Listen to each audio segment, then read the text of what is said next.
Corona virus के active cases और उसके असर से मरने वालों की तादाद दिन ब दिन बढ़ रही है। देश भर में लॉकडाउन है। दूध, सब्जी, राशन जैसी जरूरी चीजों की सप्लाई को लेकर लोगों में असमंजस है और इस महामारी ने एक बार फिर ये साबित कर दिया है कि शिक्षा और स्वास्थ्य जैसे बुनियादी मुद्दों को हैंडल करने के मामले में उत्तर भारतीय राज्य दक्षिण भारतीय राज्यों से कहीं पीछे हैं।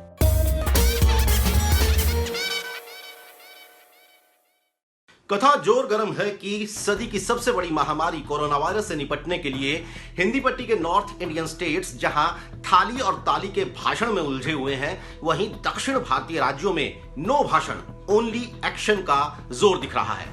हम बात शुरू करते हैं इसके सबसे अहम पहलू यानी टेस्टिंग से। 30 जनवरी 2020 को भारत में कोविड-19 के पहले एक्टिव केस का पता चला। चीन समेत दुनिया के कई देशों में त्राहिमाम हो चुका था, लेकिन भारत में धीरे धीरे बढ़ते हुए 14 मार्च को एक्टिव केसेस ने 100 का आंकड़ा छुआ। 16 मार्च को वर्ल्ड हेल्थ ऑर्गेनाइजेशन के डायरेक्टर जनरल डॉक्टर टेड्रोस ने एक प्रेस कॉन्फ्रेंस की और कोरोना वायरस से निपटने की तरकीब 3 सादे शब्दों में बताई, और वो 3 शब्द हैं टेस्ट, टेस्ट और टेस्ट। यानी ज्यादा से ज्यादा लोगों की टेस्टिंग होगी तो कोरोना वायरस के शिकार लोगों को क्वारंटीन यानी अलग थलग करते हुए इस वायरस के कम्युनिटी स्प्रेड को रोकने में आसानी होगी। अब सुनिए आंकड़ों पर आधारित पत्रकारिता और एनालिसिस करने वाली वेबसाइट इंडिया स्पेंड की एक रिपोर्ट। 11 राज्यों पर की गई इस रिपोर्ट के मुताबिक जिन राज्यों ने ज्यादा टेस्टिंग की वहां ज्यादा मामले सामने आए और उन्हीं राज्यों ने हालात से निपटने के लिए बढ़िया काम भी किया। 24 मार्च तक के आंकड़ों के मुताबिक केरल ने 4,516 सैंपल टेस्ट किए और 109 मामले सामने आए। महाराष्ट्र ने 2,144 सैंपल टेस्ट किए और 101 मामले सामने आए। कर्नाटक ने 1,637 सैंपल टेस्ट किए और वहां 41 मामले सामने आए। तेलंगाना ने 764 सैंपल टेस्ट किए और 34 मामले सामने आए। हरियाणा ने 405 सैंपल टेस्ट किए और 28 मामले सामने आए। यानी सैंपल टेस्टिंग के टॉप 5 राज्यों में 3 दक्षिण भारतीय हैं, एक पश्चिमी राज्य महाराष्ट्र है और उत्तर भारत का बस एक छोटा सा राज्य हरियाणा है। अब बात करते हैं पर मिलियन टेस्टिंग की, यानी अपने राज्य के 10 लाख लोगों में से किस राज्य ने कितने लोगों की टेस्टिंग की। इंडिया स्पेंड की रिपोर्ट के मुताबिक केरल एक बार फिर यहां सबसे ऊपर है। केरल ने प्रति 10 लाख लोगों में से 137 लोगों की टेस्टिंग की। दूसरा नंबर कर्नाटक का है जिसने 10 लाख लोगों में से 27 लोगों की टेस्टिंग की।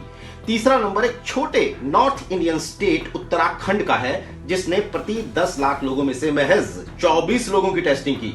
चौथे नंबर पर तेलंगाना है जहां प्रति 10 लाख लोगों में से महज 22 लोगों की टेस्टिंग हुई, और 5वें नंबर पर महाराष्ट्र जहां 19 लोगों की टेस्टिंग हुई 10 लाख लोगों में से।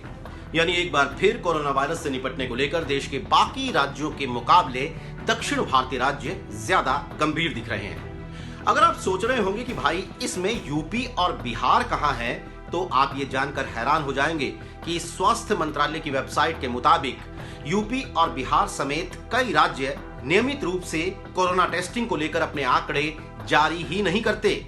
यूपी और बिहार में पूरे देश की करीब 25% आबादी रहती है, यानी हर 4 में से एक इंसान या तो यूपी का होगा या बिहार का होगा, लेकिन कोरोना टेस्टिंग का कोई अता पता नहीं है। उत्तर प्रदेश में इन दिनों राम मंदिर निर्माण का जोर है और बिहार में इसी साल होने वाले इलेक्शंस का शोर। तो इस जोर शोर के बीच कोरोना वायरस क्या कहर बरसा रहा है, इसे पता करने की फुर्सत लगता है किसी के पास है ही नहीं। कोरोना से निपटने को लेकर केरल शुरुआत से ही बेहद गंभीर नजर आया। कॉन्टैक्ट ट्रेसिंग और रूट मैपिंग जैसे साइंटिफिक तरीकों की शुरुआत की। जांच के लिए केंद्र का क्वारंटीन पीरियड 14 दिन का है, लेकिन केरल ने उसे 28 दिन रखा। लोगों की मेंटल हेल्थ पर फोकस किया, फेक न्यूज से निपटने के लिए सरकारी ऐप बना डाला और माइग्रेंट वर्कर्स को जागरूक करने के लिए मुख्यमंत्री पिनरई विजयन खुद ट्वीट करते नजर आए, और वो भी हिंदी और बंगाली जैसी भाषाओं में। आबादी के लिहाज से देश के सबसे बड़े राज्य उत्तर प्रदेश में कोरोना का पहला एक्टिव केस 12 मार्च को पता चला। 24 मार्च को पीएम मोदी ने पूरे देश में लॉकडाउन की जब घोषणा की तो यूपी के सीएम आदित्यनाथ भी ट्विटर पर लोगों से घरों में रहने की अपील करते नजर आए। लेकिन उससे पहले यूके से लौटी corona positive singer Kanika Kapoor राजधानी लखनऊ की हाई प्रोफाइल पार्टी में शिरकत करके सैकड़ों लोगों को खतरे में डाल चुकी थी। टेस्टिंग से लेकर सोशल डिस्टेंसिंग तक को लेकर गंभीरता राज्य में नहीं दिख रही है। हाँ, कोरोना हारेगा, भारत जीतेगा जैसे नारे बुलंदी पर हैं। बिहार का हाल तो और भी डरावना है। 22 मार्च को पटना के एम्स अस्पताल में एक मरीज की मौत के बाद पता चला कि वो कोरोना पॉजिटिव था। अब जब पता ही नहीं था तो इलाज क्या करते? 26 मार्च तक बिहार में कोरोना के 3 मामले सामने आए हैं, लेकिन नंबर पर मत जाइएगा। इसकी वजह है जांच का ना होना। देश भर के कोरोना प्रभावित राज्यों में दिहाड़ी मजदूरी करने वाले बिहार के लोग अपने अपने गांव देहात में वापस लौट रहे हैं, लेकिन क्विंट को पता चला है कि वहां उनकी जांच के नाम पर मजाक चल रहा है। मेडिकल सुविधाओं की कमी में बिना जांच के ही लोगों को कोरोना मुक्त घोषित किया जा रहा है। लॉकडाउन के बाद पैदा हुई आर्थिक दिक्कतों से निपटने के लिए केंद्र सरकार ने 1,70,000 करोड़ रुपए के राहत पैकेज की घोषणा कर दी है, लेकिन जरूरी सामान की सप्लाई चेन, लोगों की आमदनी जारी रखने के तरीके, सिविल सोसाइटी और प्राइवेट सेक्टर का मोबिलाइजेशन और बेघर और अप्रवासी मजदूरों की देखरेख जैसे वो मुद्दे हैं जिन पर अमल तो राज्य सरकारों को ही करना है। और इस मोर्चे पर नॉर्थ इंडिया के कई राज्य बेहद पीछे नजर आ रहे हैं। चिंता की बात यह है कि तीसरे फेज की तरफ बढ़ते कोरोना वायरस का सबसे ज्यादा खतरा भी वही है।